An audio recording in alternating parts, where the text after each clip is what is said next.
আসসালামু আলাইকুম বন্ধুরা, বাংলার বুক 24.com একটা ভিডিও নিয়ে চলে আসলাম। আজ 3 দিন সূর্যের সাথে কোনো দেখা নেই, প্রচুর পরিমাণে ঠান্ডা পড়ে গেছে।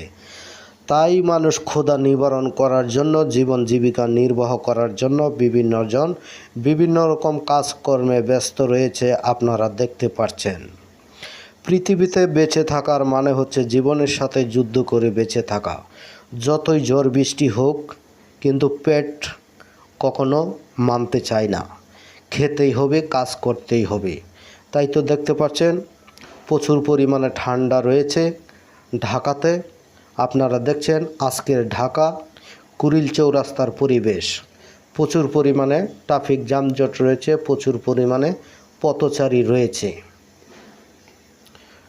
ভাড়ায় চালিত হোন্ডার ইদানিং প্রচুর বেড়ে গেছে। তাই তো দেখতে পাচ্ছেন এরকম